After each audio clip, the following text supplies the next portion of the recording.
बनाया द्रौपदी ने कर्ण के साथ संबंध। दर्शक बंधु, महाभारत की कथा में आपने द्रौपदी को 5 पतियों की पत्नी के रूप में जाना होगा, लेकिन क्या आप जानते हैं उस स्त्री के हृदय में एक ऐसा रहस्य भी छिपा था जिसे उसने जीवन भर किसी से नहीं कहा। एक ऐसा रिश्ता जो समाज के डर से कभी उजागर नहीं हो सका।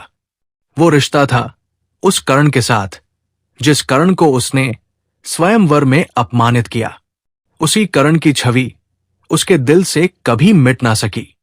तो क्या द्रौपदी वास्तव में कर्ण से प्रेम करती थी, या फिर इसके पीछे कोई और कारण था? दर्शक बंधु, इस रहस्य को उजागर कभी किताबों में नहीं किया गया है, लेकिन आज हम महाभारत काल की एक कथा के माध्यम से इस गूढ़ सत्य को जानेंगे। तो आपका समय नष्ट न करते हुए उस पावन कथा को आरंभ करते हैं। लेकिन आगे बढ़ने से पहले आपको बता दें कि गरुड़ पुराण में कहा गया है कि कथा हो या सीख, अगर बीच में छोड़ दिया जाता है तो वो पाप की श्रेणी में आता है। तो आपसे निवेदन है कि वीडियो को अंत तक पूरा देखें, और अगर आप एक सनातनी हैं तो वीडियो को लाइक करके चैनल को सब्सक्राइब जरूर कर लें। तो चलिए कथा शुरू करते हैं। ये बात बहुत पुराने समय की है। कई हजार साल पहले एक नगर था, देवीपुर। वहां चंद्रबली नाम के राजा का राज था, परंतु वो राजा बहुत कठोर हृदय वाला और अभिमानी था। उसे अपने आसपास के किसी भी राजा से मेल जोल नहीं था। राजा के राज्य में ना तो वन संपदा थी, ना ही खेती के योग्य भूमि, ना कोई बड़ा व्यापारी था, ना ही राज्य का क्षेत्र बहुत विशाल था। फिर भी राजा अत्यंत समृद्ध था। उस राज्य में एक छोटा सा वन था जिसमें एक प्यारी सी झील थी। उसी झील से राजा को मोती मिला करते थे। उन्हीं मोतियों को बेचकर पूरे राज्य का पालन पोषण होता था। इस तरह से देखा जाए तो राजा ही अपनी प्रजा का भरण पोषण करता था, और इसी कारण प्रजा राजा की कठोरता को सहते हुए भी उसकी भक्त थी। राजा को इस बात का बहुत घमंड था कि यदि किसी का स्थान भगवान के बाद है तो वो उसका है। वो कहता, मेरे कारण ही मेरी प्रजा अन्न पा रही है। और ये बात कहीं ना कहीं सच भी थी कि प्रजा पूरी तरह से राजा पर निर्भर थी। राजा की पत्नी रानी इंदु राजा से बिल्कुल विपरीत स्वभाव की थी। उनका हृदय अत्यंत कोमल और दयालु था। उन्हें हिंसा से सख्त नफरत थी। वे प्राय देखती थी कि राजा बिना किसी कारण के भी प्रजा पर अत्याचार करता है। कोई व्यक्ति यदि राजा की ओर देख ले तो उसकी पिटाई करा देता। कोई रास्ते में खास दे तो भी दंड दिलवाता। कोई उसके सामने खड़ा हो जाए या बैठा रह जाए तो भी उसे मार पड़ती। राजा प्रजा के लिए एक दुख का कारण बन गया था। रानी ने कई बार शांत भाव से राजा को समझाने की चेष्टा की कि प्रजा पर इतना अन्याय मत कीजिए। ये लोग भी इंसान हैं, कोई जानवर नहीं। लोग तो जानवरों पर भी अकारण हाथ नहीं उठाते, फिर आप अपने ही लोगों को क्यों मारते हैं? पर राजा क्रोध में आकर कहता, तुम्हें इन बातों को समझने की आवश्यकता नहीं है। तुम महल की रानी हो और तुम्हारा काम है मेरे सुख के लिए जीना। राज्य के कामों में तुम्हारा कोई हस्तक्षेप नहीं होना चाहिए। हालांकि कभी कभी राजा रानी से बहुत आदर से बात करता था और आप कहकर बुलाता था, लेकिन जब रानी कोई कटु बात कह देती तो राजा विचलित होकर क्रोध में आ जाता और दुर्व्यवहार करता। अब रानी ने प्रजा से जुड़े विषयों पर राजा से कुछ कहना ही छोड़ दिया था। उन्होंने अपना पूरा ध्यान अपने पुत्र राजकुमार राजबली पर केंद्रित कर दिया। वे चाहती थी कि राजकुमार अपने पिता की राह पर ना चले, वही राजकुमार भी अपनी माता की राह पर चलता था। उसे भी पिता की कठोरता पसंद नहीं थी। एक बार जब रानी अपने मायके गई तो उनके पिता ने राजा के हालचाल पूछे। राजा कैसे हैं? उनकी प्रजा कैसी है? और उनका प्रजा से व्यवहार कैसा है? रानी ने बड़ी पीड़ा से कहा, प्रजा कहाँ है पिताजी? वे तो मनुष्यों के रूप में केवल दुख भोगने वाले प्राणी हैं। राजा उन पर ऐसा अत्याचार करता है जो कोई कसाई भी नहीं करता। कसाई तो एक बार में बकरे की जान लेता है, लेकिन राजा तो अपनी प्रजा को धीरे धीरे मार मार कर जीते जी मुर्दा बना देता है। रानी इंदु का मन बहुत पीड़ा में था। वे अपने पिता से बड़े ही दुख भरे स्वर में बोली, पिताजी, आपने मेरा विवाह किसी राजा से नहीं, एक कसाई से कर दिया है।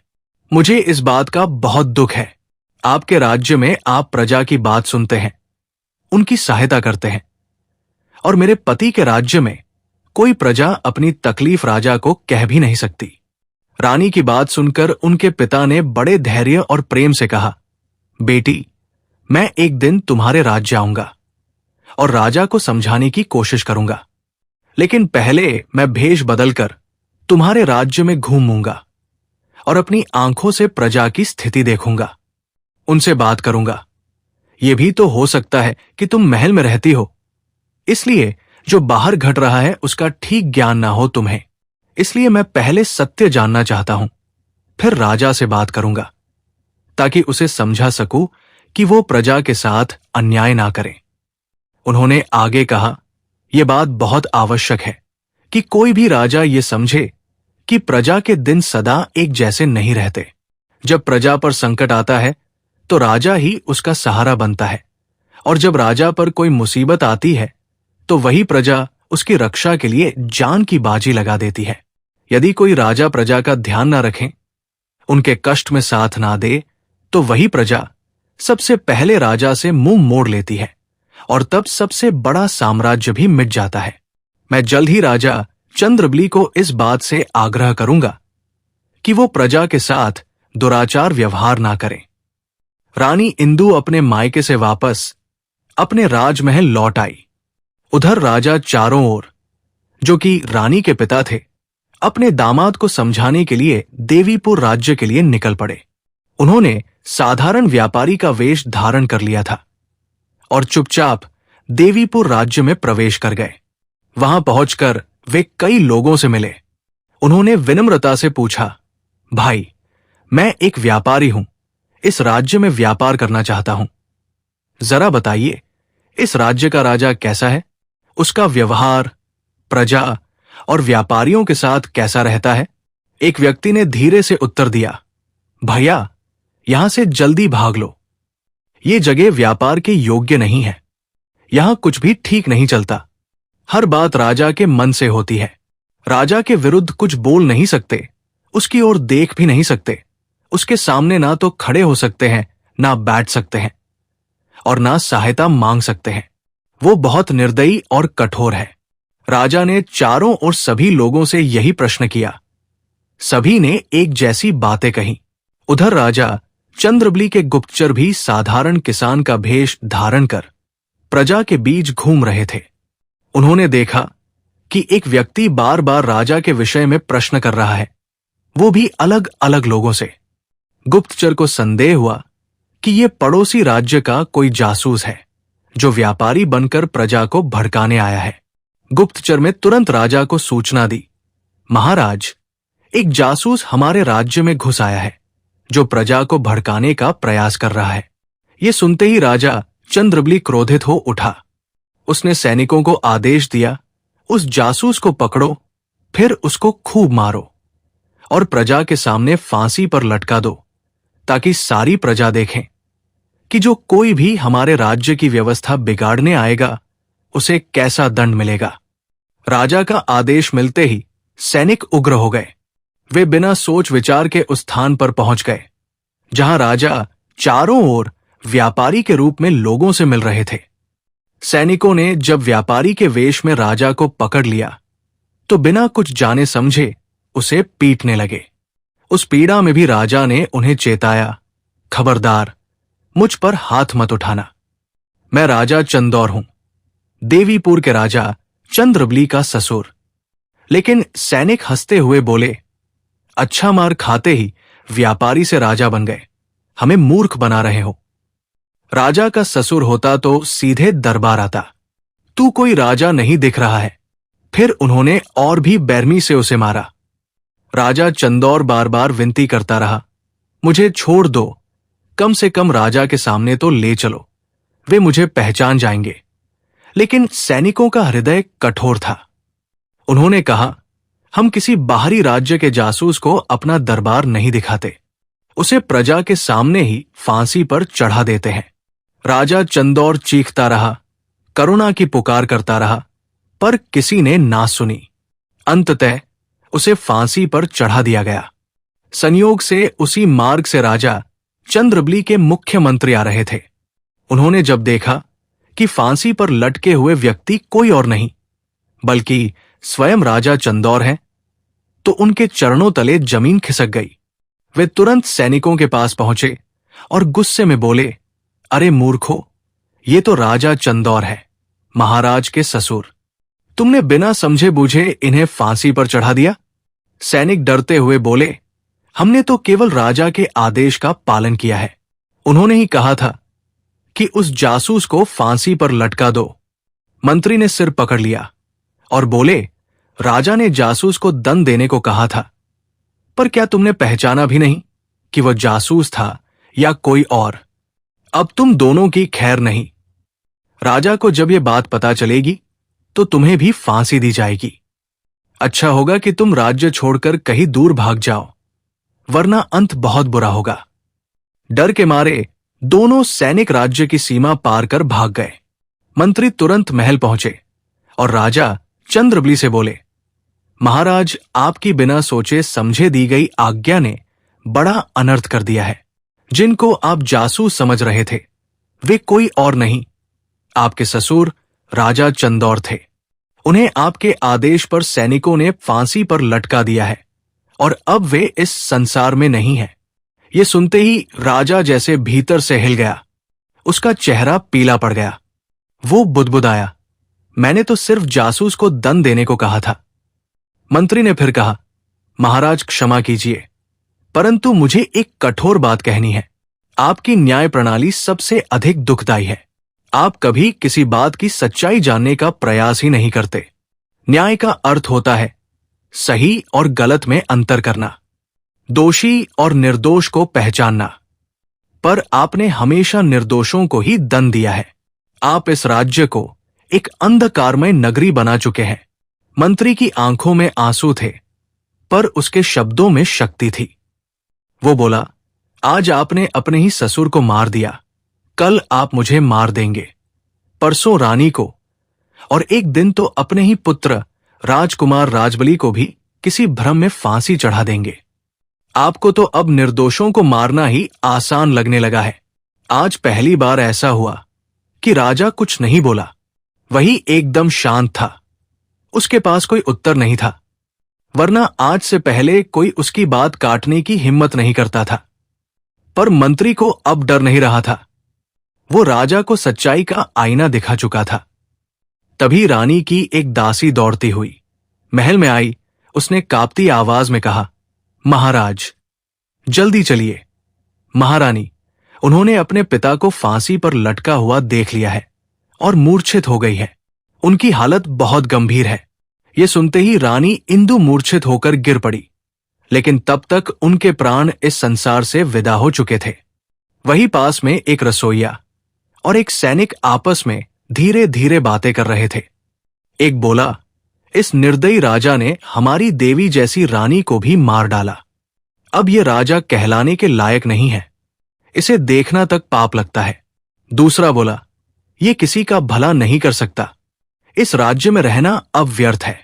ये बातें राजा चंद्रबली भी सुन रहा था, पर आज वो मौन था, शांत था, भीतर से टूटा हुआ। उसे अब अपने किए का पछतावा हो रहा था। उसने मन में सोचा, अब तक मैंने जो कांटे बोए थे, अब उसी में से झर उगने लगा है। राजा ने यह भी सुना कि बहुत से लोग उसके विरुद्ध बोल रहे हैं। कोई कह रहा था, यह पागल राजा कभी खुद से राजकुमार को गद्दी नहीं देगा, तो हमें ही इसके ऊपर पत्थर फेंक देना चाहिए। एक और व्यक्ति कह रहा था, भाई चिंता मत कर, राजा चंदौर का पुत्र केतु जब सुनेगा कि राजा ने उसके पिता को अकारण फांसी पर लटका दिया, तो वो इस राज्य पर प्रचंड आक्रमण करेगा। अब तो रानी भी नहीं रही, ये राजा बिना लड़े ही मारा जाएगा। फिर किसी ने एक सुझाव दिया, एक उपाय है जिससे ये बच सकता है। यदि राजा खुद राज्य छोड़कर कहीं भाग जाए और गद्दी पर राजकुमार को बैठा दें तो शायद केतु का क्रोध शांत हो जाए। वो अपने भांजे पर आक्रमण नहीं करेगा। राजा ये सारी बातें सुन रहा था। उसे अब समझ आ चुका था कि राज दरबार और पूरी प्रजा उसके खिलाफ खड़ी हो चुकी है। अगर वो अब कोई आदेश भी देगा तो कोई नहीं मानेगा। उसने मंत्री को बुलाकर कहा, मंत्री जी, अब समय आ गया है, आप राजकुमार को राजा बनाने की तैयारी कीजिए। मैं अब वन की ओर तपस्या के लिए जा रहा हूं। मंत्री ने विनम्र भाव से कहा, महाराज, यह आपका बहुत ही शुभ निर्णय है, इसमें जरा भी देर ना कीजिए। आप वन गमन करें, बाकी व्यवस्था हम देख लेंगे। राजा उसी क्षण महल से निकल गया। दूसरे ही दिन राजकुमार राजबली को राजगद्दी पर बैठा दिया गया। उसकी आयु उस समय मात्र 15 वर्ष की थी। गद्दी पर बैठते ही राजबली ने अपनी प्रजा को एकत्र किया और हाथ जोड़कर कहा, आप सभी से मैं क्षमा चाहता हूं। मेरे पिता ने जो भूले की है उन सब के लिए मैं आपसे माफी मांगता हूं। अब मेरी ना तो माता रही ना पिता, अब आप सभी ही मेरे माता पिता हैं। मैं आप सभी की सेवा में हर समय हाजिर रहूंगा।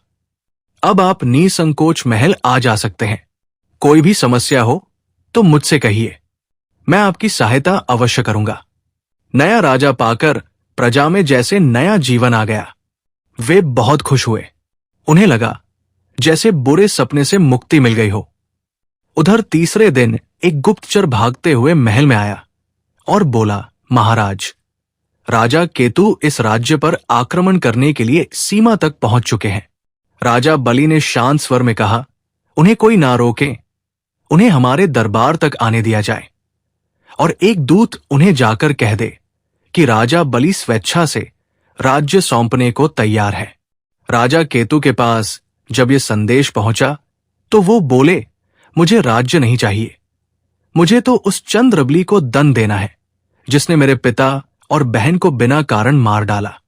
दूत ने निवेदन किया, राजा चंद्रबली भय के कारण राज्य छोड़कर चले गए हैं। अब गद्दी पर उनके पुत्र राजा राजबली विराजमान है। ये सुनकर राजा केतु का हृदय शीतल हो गया।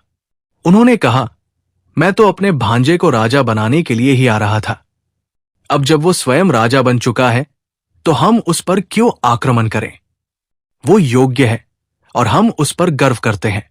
राजा केतु अपनी सेना को लेकर वापस लौट गए। दूत ने दरबार में आकर सारी बात बताई। महाराज, आपके मामा राजा केतु वापस लौट गए हैं। उन्हें आपसे कोई बैर नहीं है। वे तो आपको ही राजा बनते देखना चाहते थे। अब वे कभी उचित समय पर आपसे मिलने आएंगे। राजबली अब बहुत बेहतर ढंग से राज्य का संचालन करने लगा। हालांकि वो बिल्कुल नया लड़का था तो मंत्री की सलाह पर चला करता था। मंत्री राज्य के प्रति बहुत वफादार था। उसने सलाह दिया कि हमारे पहले महाराज ने सभी आसपास के राजाओं से दुश्मनी ले रखी थी। उनका किसी राजा से कोई संबंध नहीं था, परंतु हमें सभी राजाओं से संबंध रखने हैं, सबसे व्यापारिक संबंध बनाने हैं और आप इसके लिए पहल करो। राजबली को पता था कि हमारे राज्य में कुछ भी नहीं है। जो कुछ भी है वो झील ही है जो हमें मोती देती है। मगर कभी ऐसा भी हो सकता है कि झील की मोती खत्म हो जाए तो हम अपने राज्य को एक दिन भी नहीं संभाल पाएंगे। तो हमें इसके लिए पड़ोसियों से संबंध मधुर रखने पड़ेंगे और हर तरह के व्यापार को छूट देने पड़ेंगे। राजा ने पड़ोस के राजाओं से संबंध के लिए पड़ोस के राज्य में संदेश भेजा कि हम आपसे मैत्रीपूर्ण संबंध चाहते हैं। तो लगभग सभी राजाओं ने इसका स्वागत किया और नए राजा को शुभ संदेश भिजवाया कि हम आपसे सहमत हैं। आपके विचार बहुत अच्छे हैं। परंतु पूर्व के राजा बीरबल ने राजा राजबली के प्रस्ताव को अस्वीकार कर दिया और बोला कि राजा राजबली के पास ऐसा कुछ भी नहीं है कि उससे व्यापार की संधि की जा सके। हम उस राज्य से कोई संबंध नहीं रखना चाहते। ये बात आकर दूत ने बताया तो राजबली थोड़ा निराश हुआ, मगर मंत्री ने उसे चुनौती में लिया और राजा से बोला कि हमें अब बीरबल से हर हाल में संबंध रखने होंगे। उसे मजबूर करना होगा कि वो हमसे संधि खुद करे, क्योंकि वो हमारे लिए अति महत्वपूर्ण है। उसके पास बहुत बड़ा जंगल है, तो बहुत बड़े क्षेत्रफल में कृषि योग्य भूमि है। उसका व्यापार 10 राजाओं में है। राजा का कोई राजकुमार नहीं है, सिर्फ 2 राजकुमारियां हैं। एक बहुत गोरी है तो दूसरी बहुत ज्यादा काली है। राजा बीरबल ने घोषणा कर रखा है कि वो जब भी अपनी गोरी बेटी का विवाह करेगा तो उसी राजकुमार से करेगा जो काली को भी अपनी पत्नी बना ले। और दोनों राजकुमारियां भी यही चाहती है कि हम एक साथ ही एक राजकुमार से ब्याही जाएं। ये बात सुनकर राजा बलि बोला, मंत्री जी, आप राजा से संधि की बात तो कह रहे हो, वो तो ठीक है, परंतु राजकुमारियों की चर्चा हमसे क्यों कर रहे हो? मंत्री बोला, राजकुमारियों के माध्यम से ही आप राजा तक पहुंच सकते हो। राजबली बोला, मंत्री जी, मेरी उम्र अभी 16 साल की है, जबकि बीरबल की राजकुमारियां 20 साल की होंगी। वे हमसे बड़ी है। तब मंत्री ने बताया, नहीं राजन, ऐसी बात नहीं है। एक की उम्र 18 साल है, जबकि दूसरी 15 साल की है, और आपके योग्य दोनों हैं। वे दोनों अपने राज्य के पश्चिम के जंगल में अक्सर शिकार के लिए आती रहती है। आपको भी उस जंगल में जाना चाहिए। राजा राजबली बोला, मंत्री जी, वो जंगल हमारे राज्य में नहीं है, और दूसरे के राज्य में शिकार करने जाना भला कहां से सही रहेगा? तब मंत्री ने बताया, जंगलों में जाने के लिए कोई प्रतिबंध जैसी बात नहीं है, और राजा तो एक दूसरे के राज्य में आते जाते रहते हैं। उनके आने जाने में कोई दिक्कत नहीं है। रुकावट तो सिर्फ प्रजा के लिए है कि वो दूसरे राज्य में बिना अनुमति के ना जाए, खासकर उन राज्य में जिस राज्य से हमारे संबंध नहीं है। अन्यथा प्रजा के लोग किसी भी राज्य में जाकर काम करते ही रहते हैं। व्यापारी किसी भी देश में व्यापार करता है, और ब्राह्मण के लिए तो कोई राज्य की सीमा होती ही नहीं। मंत्री ने राजा से विनती करते हुए कहा, राजन, आप निसंकोच हो जाइए और कुछ ऐसा उपाय कीजिए जिससे एक साथ 2 रानियां हमारे महल को प्राप्त हो जाएं और हमारे राज्य की सीमा भी विस्तार पाले। राजा राजबली को भी अब ये बात उचित प्रतीत हुई। उसे लगा, हम राजा हैं और प्रजा की भलाई के लिए हर तरह के समझौते करने ही पड़ते हैं। राजा राजबली को शिकार का कोई विशेष शौक नहीं था, लेकिन अब जब उसे राजकुमारियों के हृदय में अपने लिए प्रेम जगाना था, तो वो पहली बार शिकार के बहाने पड़ोसी राज्य के जंगल में गया। जंगल बहुत सुंदर था और उसे बहुत अच्छा लगा। जब वो सीमा पर पहुंचा तो राजा बीरबल के सैनिक मिले, मगर उन्होंने उससे कोई सवाल नहीं किया। राजा शांत भाव से जंगल में प्रवेश कर गया। वो वहां बहुत देर तक घूमता रहा, परंतु कोई राजकुमारी उसे दिखाई नहीं दी। निराश होकर वो अपने राज्य वापस आ गया। उसने मंत्री से कहा, मंत्री जी, जंगल में जाना व्यर्थ रहा। वहां कोई राजकुमारी नहीं दिखी। अब वहां जाना व्यर्थ लगेगा। मंत्री ने मुस्कुराकर कहा, राजन, क्या आप इतनी जल्दी हार मान लेंगे? आप 1 महीना लगातार वहां जाइए, कभी ना कभी उनसे भेंट अवश्य होगी। दूसरे दिन राजा राजबली फिर से उसी जंगल में गया और भ्रमण करने लगा। तभी सहसा उसकी दृष्टि एक अत्यंत श्याम वर्ण की कन्या पर पड़ी। राजा ने ऐसा रंग पहले कभी नहीं देखा था। वो मन ही मन सोचने लगा, क्या यही काली वाली राजकुमारी हो सकती है? लेकिन ये तो बहुत ही काली है, इससे कोई प्रेम की बात कैसे करें? पहले तो मुझे गोरी राजकुमारी से मिलना है, प्रेम करना है। तभी वो श्यामवर्ण कन्या जोर से चिल्लाई, बहन दौड़ कर आओ, यहां कोई राजकुमार आया है और मुझे छेड़ रहा है। राजा आश्चर्यचकित रह गया। उसने तो बस उसकी ओर देखा ही था और वो इसे छेड़ना कह रही थी। उसी समय एक अत्यंत सुंदर कन्या दौड़ती हुई आई और अपनी बहन पर हंसते हुए बोली, भला तुझे भी कोई छेड़ सकता है? श्यामवर्ण कन्या बोली, बहन, मेरी बात का विश्वास करो, ये सामने वाला राजकुमार मुझे नजरों से छेड़ रहा था। गोरी राजकुमारी बोली, ये तो अनुचित है कि कोई हमारे राज्य के जंगल में घुसे और हमारी परम सुंदरी बहन पर नजर डाले। राजा अब समझ चुका था कि ये दोनों बहनें हंसी मजाक करने वाली और चंचल स्वभाव की है। वो मुस्कराया और गोरी राजकुमारी से बोला, राजकुमारी जी, आप मुझ पर झूठा दोष लगा रही है, जबकि आपने ही मुझे नजरों से घायल कर दिया है। अब तो मेरा हृदय बहुत दुखी है। गोरी राजकुमारी हंसते हुए बोली, आप तो बड़े मजाकिया लगते हैं। बताइए आप कहां से आए हैं? राजा बोला, राजकुमारी, अब मैं कोई राजकुमार नहीं, बल्कि देवीपुर का राजा हूं। आपके सौंदर्य के आकर्षण ने मुझे आपके राज्य तक खींच लाया है। आप जानते हैं कि आप बिना अनुमति के हमारे राज्य के वन में प्रवेश कराए हैं। राजबली नतमस्तक होकर बोला, आपके द्वारा निर्धारित कोई भी दंड मुझे स्वीकार है, मैं उसे सहर्ष सहन करूंगा। राजकुमारी बोली, तो आपको हमारा बंदी बनना पड़ेगा। हम आपको बंदी बनाकर राजमहल ले जाएंगे, जहां आपको ऐसा दंड मिलेगा जिसकी आपने कभी कल्पना भी नहीं की होगी।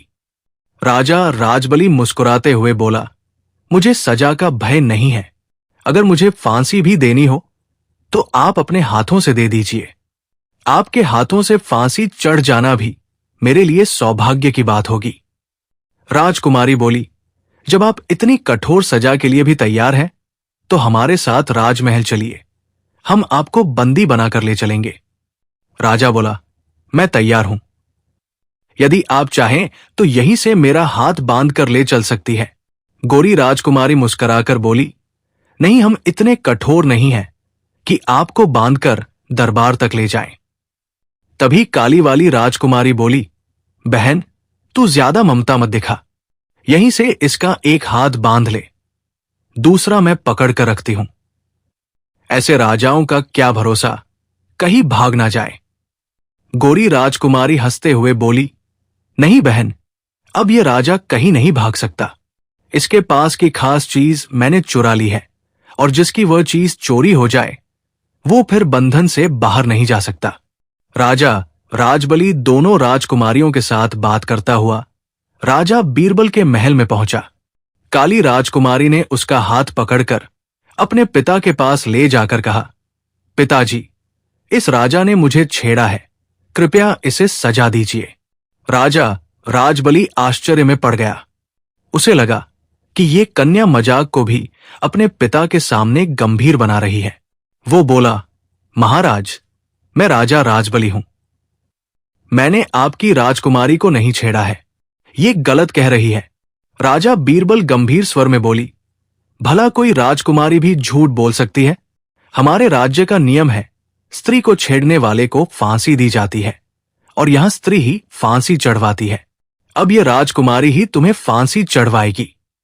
राजा राजबली अब और उलझन में पड़ गया। उसे समझ नहीं आ रहा था कि राजा बीरबल मजाक कर रहे हैं या वास्तव में फांसी चढ़ा देंगे। उसे चिंता होने लगी। राजा बीरबल ने काली राजकुमारी से कहा, बेटी, अब इस राजा को सजा दो, फांसी पर लटका दो। राजकुमारी पिता की आज्ञा पाकर महल के भीतर गई और वहां से एक फूलों की माला लाकर राजा के गले में डाल दिया। राजा बीरबल बोले, लो, लग गई फांसी। अब इस राजकुमारी को अपने महल ले जाओ और विवाह कर लो। ध्यान रहे, मेरी बेटी को कोई कष्ट ना हो। हमने इसे फूल से भी बढ़कर सहज कर रखा है।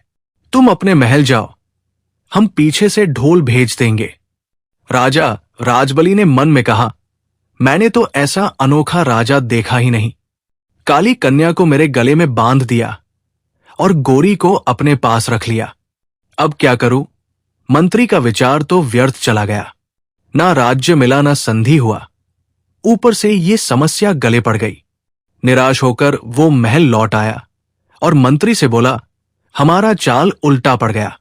राजा बीरबल ने काली राजकुमारी को मेरे गले में बांध दिया और गोरी को अपने पास रख लिया।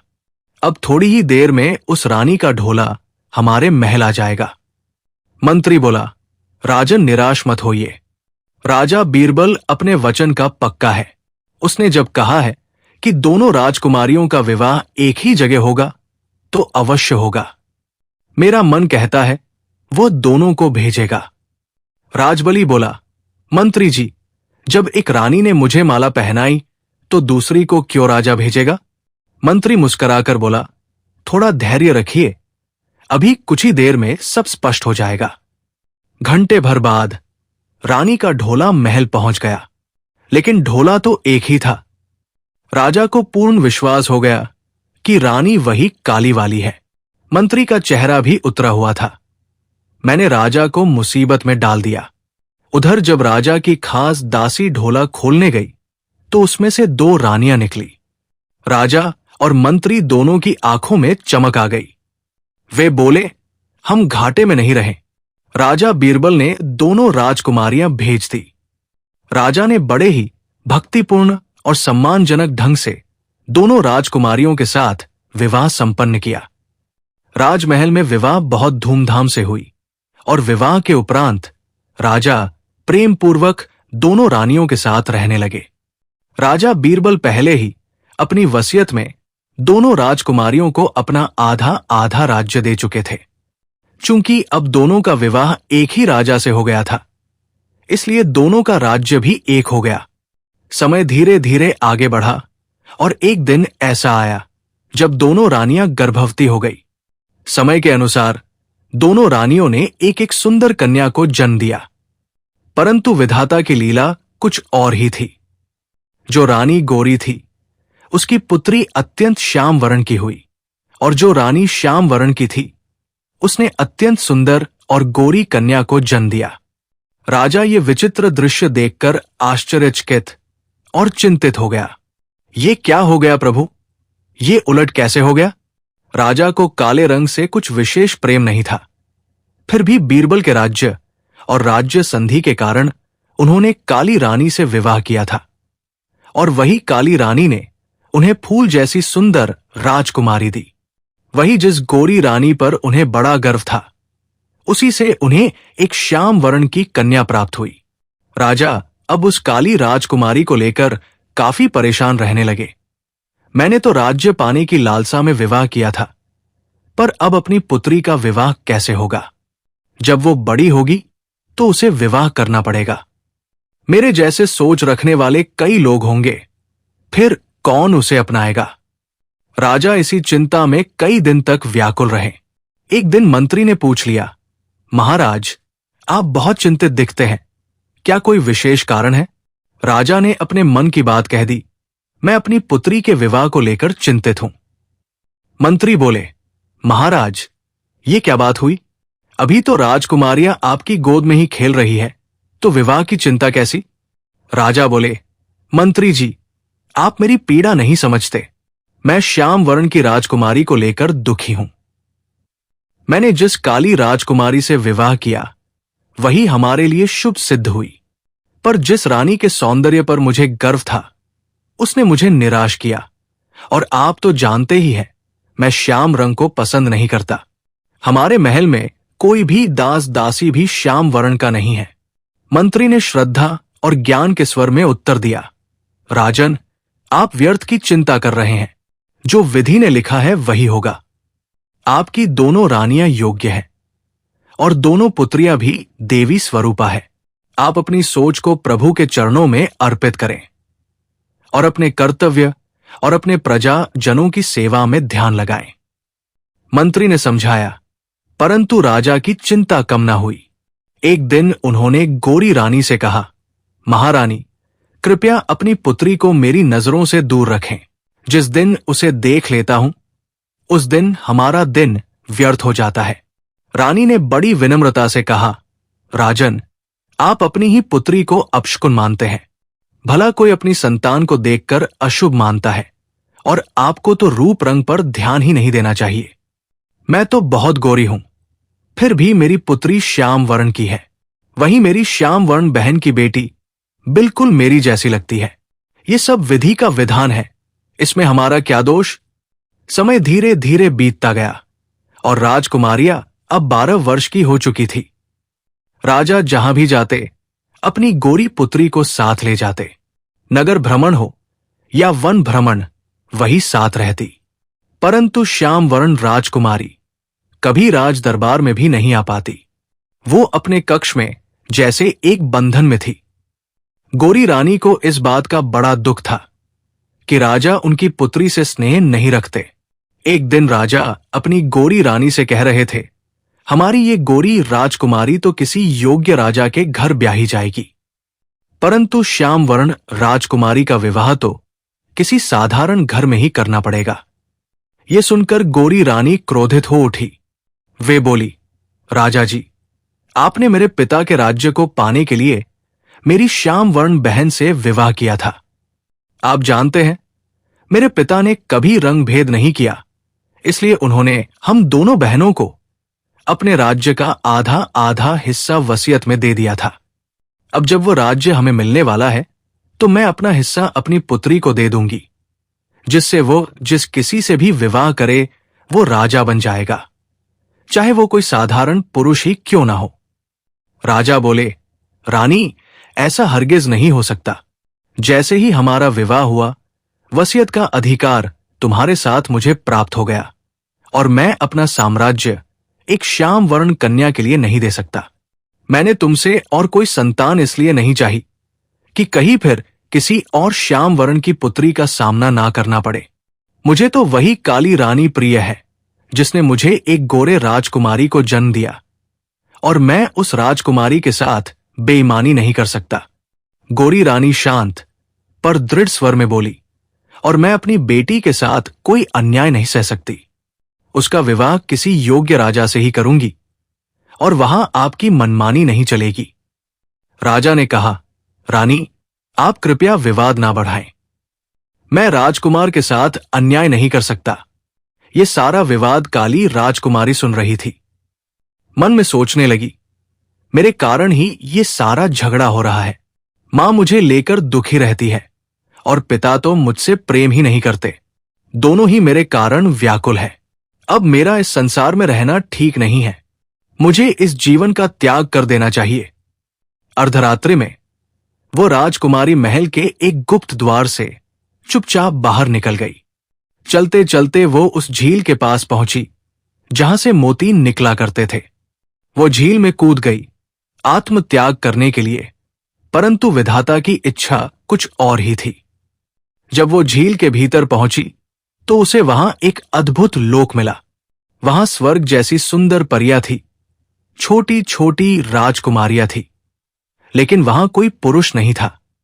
राजकुमारी वहां के महल में पहुंची तो एक स्त्री ने उसे देख लिया और पकड़कर वहां की महारानी के पास ले गई। वो बोली, महारानी, ये कोई पृथ्वीलोक की कन्या है जो हमारे महल में आ गई है। महारानी ने कन्या को देखा और बोली, ये तो कोई मनुष्य की कन्या नहीं लगती है, जैसे कोई वन्य प्राणी हो। वो स्त्री बोली, नहीं महारानी, ये किसी जानवर की संतान नहीं है। ये एक राजा की बेटी है और झील में कूदकर आत्महत्या करने आई थी। अब आप बताइए, इसके साथ क्या करना है? उस लोक की रानी ने कोमल भाव से पूछा, बेटी, तुम आत्महत्या क्यों करना चाहती थी?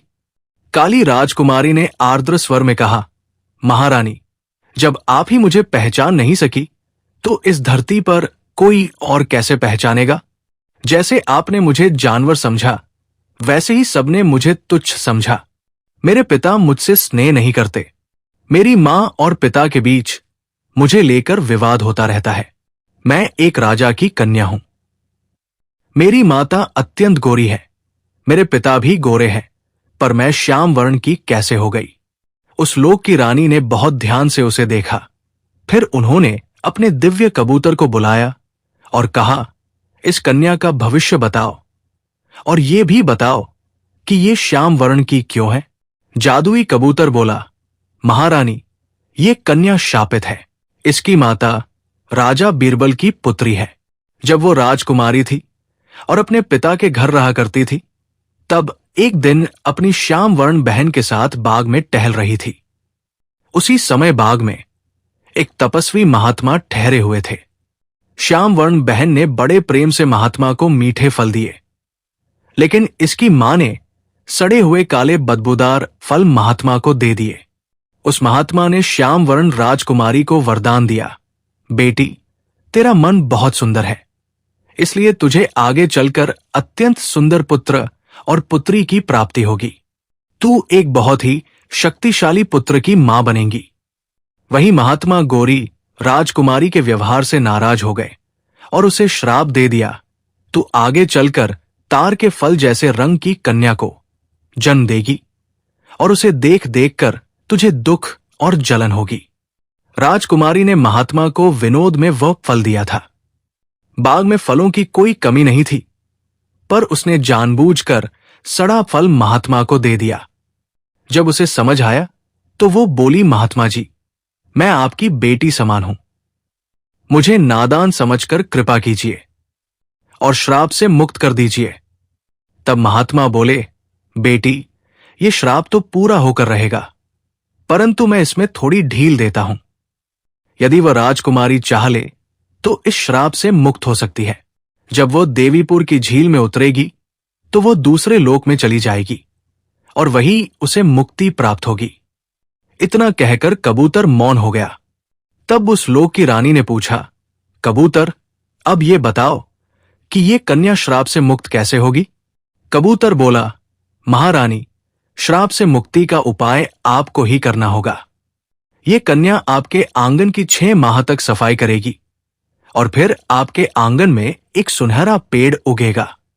उस पेड़ के स्पर्श मात्र से ये राजकुमारी गोरी हो जाएगी।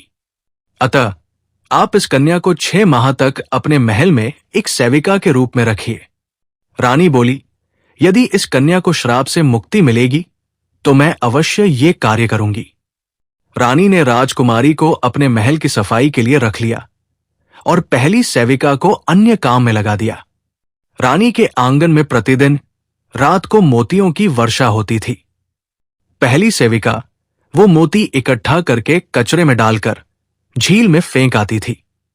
वही मोती राजा राजबली के सैनिक इकट्ठा कर राज दरबार ले जाते थे और राज्य का सारा खर्च उनसे चलता था।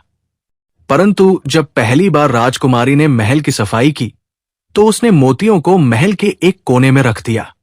वो नहीं जानती थी कि उन्हें झील में फेंकना है। इधर जब सुबह राजकुमारी महल में नहीं दिखी तो गोरी रानी बहुत चिंतित हो गई। लेकिन राजा ने कहा, भला हो गया, एक बला टल गई। उन्होंने रानी के आग्रह के बाद भी राजकुमारी को ढूंढने का कोई प्रयास नहीं किया। रानी दुखी हो गई और समय धीरे धीरे बीतने लगा। राजा को अब एक बात सताने लगी, झील से मोती क्यों नहीं निकल रहे? अब हमारे राज्य का खर्चा कैसे चलेगा? 6 माह गुजर गए। एक दिन जब काली राजकुमारी झील के अंदर के लोक में महल की सफाई कर रही थी, तभी आंगन में एक सुनहरा पेड़ उगाया। राजकुमारी ने जैसे ही उस पेड़ को छुआ, वैसे ही उसका रंग बदल गया। वो अत्यंत गोरी हो गई। वो दौड़कर उस लोक की रानी के पास गई और बोली, रानी मां, मैं गोरी हो गई। रानी मुस्कुराकर बोली, हाँ बेटी, तू गोरी हो गई है। अब यदि तू चाहे तो अपने लोक वापस लौट सकती है। और हां, जो मोती तुमने इतने समय तक इकट्ठा किए हैं, वे सब अपने साथ ले जाओ। आज से तुम्हारे राज्य को मोती नहीं, बल्कि सोने की मुद्राएं मिला करेंगी, जो तुम्हारे कारण संभव हुआ है। राजकुमारी मोतियों को लेकर झील के बाहर आई तो देखा वे मोती 10 गाड़ियों में भरने लायक हो गए थे। उसने पास के एक व्यक्ति से सहायता ली और सैनिक को बुलवाया। राजा के सैनिक ने राजकुमारी को गोरे रूप में देखा तो दंग रह गया। राजकुमारी बोली, आश्चर्य मत करो, इन मोतियों को राज दरबार में भेजो। सैनिक ने बहुत से लोगों की मदद से सारे मोती राज दरबार पहुंचा दिए। राजकुमारी सबसे पहले अपनी मां के पास पहुंची। मां ने उसे देख गले से लगा लिया और बोली, बेटी, तुम इतनी सुंदर कैसे हो गई? राजकुमारी ने सारा वृत्तांत कह सुनाया। राजा भी आ गए और उन्होंने राजकुमारी से अपने पुराने व्यवहार के लिए क्षमा मांगी। राजकुमारी बोली, पिताजी, कल से आपको मोती नहीं, अब सोने की मुद्राएं मिला करेंगी और जितनी मोती पहले मिलते थे वो सब मैं साथ लाई हूं। राजकुमारी ने मां से कहा, मां, जब तुम्हें पता था कि मुझे एक महात्मा ने श्राप दिया है तो तुमने मुझे बताया क्यों नहीं? मैं उसी कारण काली थी, पर अब देखो, मैं अपनी बहन से भी सुंदर हो गई हूं। अब राजा और रानी राजकुमारी से पहले से भी अधिक प्रेम करने लगे। समय बीता, दोनों राजकुमारियां सयानी हो गई। राजा ने उनका विवाह एक भव्य स्वयंवर के माध्यम से किया। अब राजा अपनी 2 रानियों, एक राजकुमार और दोनों सुंदर राजकुमारियों के साथ सुखपूर्वक राज्य चलाने लगे।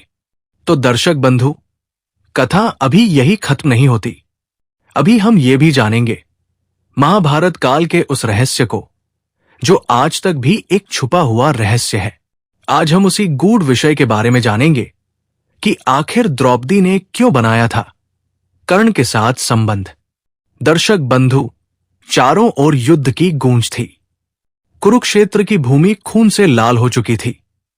एक एक योद्धा या तो मृत्यु को प्राप्त हो चुका था या अंतिम सांसें ले रहा था। उस रक्त रंजित धरती पर एक स्त्री थी जो चुपचाप खड़ी थी। वो रो नहीं रही थी, पर उसकी आंखों में एक तूफान था, एक ऐसा तूफान जो वर्षों से उसके हृदय में पलता आ रहा था। वो स्त्री थी द्रौपदी, पर आज वो सिर्फ 5 पांडवों की पत्नी नहीं थी। आज वो एक औरत थी जिसका दिल किसी और के लिए धड़कता था, उस व्यक्ति के लिए जिसे वो कभी अपना कह भी नहीं सकी, कर्ण। कहते हैं प्रेम और नफरत के बीच एक बेहद पतली रेखा होती है। द्रौपदी और कर्ण की कहानी भी कुछ ऐसी ही थी।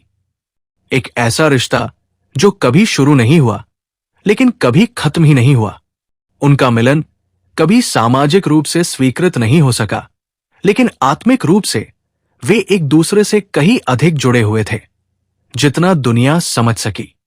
सब कुछ उस दिन से शुरू हुआ जब द्रौपदी का स्वयंवर रखा गया था। राजाओं और योद्धाओं की भीड़ में कर्ण भी आया था, अपने धनुष के साथ, अपने आत्मविश्वास के साथ। जैसे ही वो धनुष की ओर बढ़ा, द्रौपदी ने उसे सूतपुत्र कहकर रोक दिया। उस क्षण कर्ण का चेहरा पत्थर की तरह हो गया था। उसने अपनी भावनाएं छुपा ली थी, लेकिन द्रौपदी की आंखों में वो दर्द साफ दिखाई दे रहा था जिसे किसी ने नहीं देखा। उसने कर्ण को अपमानित किया था, लेकिन अपने मन से नहीं।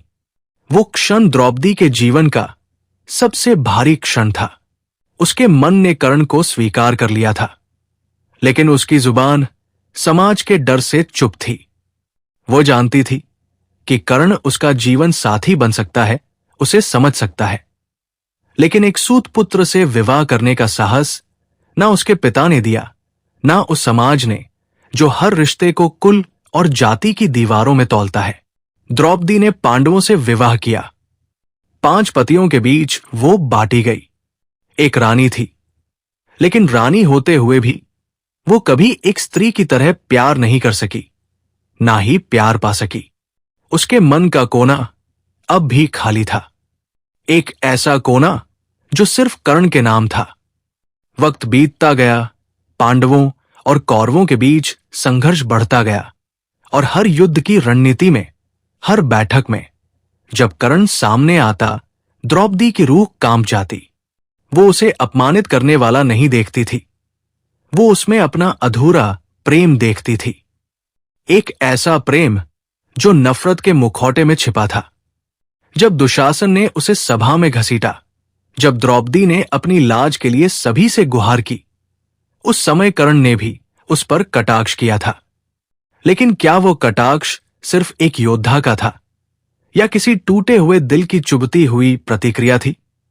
उस घटना के बाद द्रौपदी ने कर्ण से और भी ज्यादा नफरत करनी शुरू कर दी। कम से कम वो यही मानती रही, लेकिन दिल में नफरत नहीं थी, सिर्फ आक्रोश और वह दुख कि जिसे वो अपना बना सकती थी, उसने ही उसके चरित्र को सवालों के घेरे में खड़ा कर दिया। वर्षों बाद जब युद्ध हुआ और पांडवों ने एक एक कर कौरवों के योद्धाओं को हराया, तो एक रात ऐसी आई जब सब कुछ बदल गया। कहते हैं युद्ध की एक रात द्रौपदी छुपते छुपाते कर्ण के शिविर तक पहुंची। ना कोई अंगरक्षक, ना कोई भय, बस एक औरत जो उस इंसान के सामने खड़ी थी जिसे उसने जीवन भर अपने दिल में छुपा कर रखा था। कर्ण चौंका। वो समझ नहीं सका कि ये सपना है या कोई छलावा, लेकिन जब द्रौपदी ने उसके सामने बैठकर कहा, क्या तुम कभी मुझे भूल सके, तो कर्ण की आंखों से आंसू बहने लगे। वो रात सिर्फ बातचीत की नहीं थी, वो आत्माओं का मिलन था। दोनों ने अपने अंदर छुपे हर दर्द को बाहर निकाला। कर्ण ने कहा, मैंने तुम्हें उस दिन से प्रेम किया जिस दिन मैंने पहली बार तुम्हें देखा था, पर तुमने मेरा हाथ ठुकराकर मेरी आत्मा तोड़ दी। द्रौपदी बोली, अगर मैं समाज की परवाह ना करती तो आज तुम्हारी होती। उस रात को शारीरिक संबंध नहीं हुआ, पर जो हुआ उससे कहीं ज्यादा था, एक मौन, समझ और एक आध्यात्मिक बंधन। द्रौपदी ने कर्ण के कंधे पर सिर रखकर सारा जीवन उसकी बाहों में जी लिया। अगली सुबह द्रौपदी वापस चली गई। किसी को कुछ नहीं पता चला, लेकिन उस रात ने दोनों के जीवन को बदल दिया। कर्ण युद्ध में मारा गया। जब द्रौपदी को यह पता चला तो वो सब कुछ भूल गई। अपमान, नफरत, जात पात, वो सिर्फ टूट गई, रोई, टूटी फूटी और बिखर गई। वो उसके शव पर बैठी और कहा, मैंने तुम्हें जीवन भर चाहा, लेकिन दुनिया के डर से कभी अपना बना ना सकी। युधिष्ठिर से लेकर अर्जुन तक सभी स्तब्ध रह गए। उन्हें नहीं पता था कि द्रौपदी के दिल में यह राज भी दफन था। लेकिन उस दिन द्रौपदी ने सब कह दिया। आज वो किसी की पत्नी नहीं थी, वो एक प्रेमिका थी, जिसने अपने प्रेम को समाज के डर से खो दिया था। द्रौपदी और कर्ण का संबंध कभी धर्म ग्रंथों में नहीं लिखा गया, लेकिन उनके दिलों में वो अमर रहा। आज भी जब कोई प्रेम अधूरा रह जाता है, जब किसी को अपने समाज की वजह से अपने प्यार को छोड़ना पड़ता है, तो कहीं ना कहीं द्रौपदी और कर्ण फिर से जन्म लेते हैं। क्यों बनाया द्रौपदी ने कर्ण से संबंध? क्योंकि कुछ रिश्ते समाज के नियमों से ऊपर होते हैं।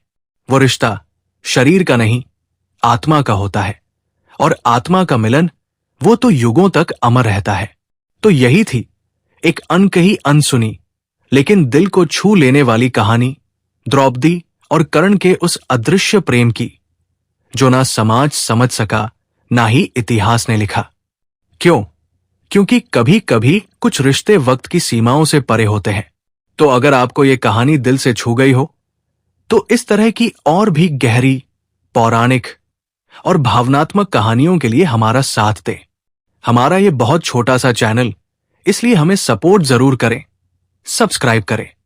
हम मिलेंगे एक और अनसुनी दास्तान के साथ।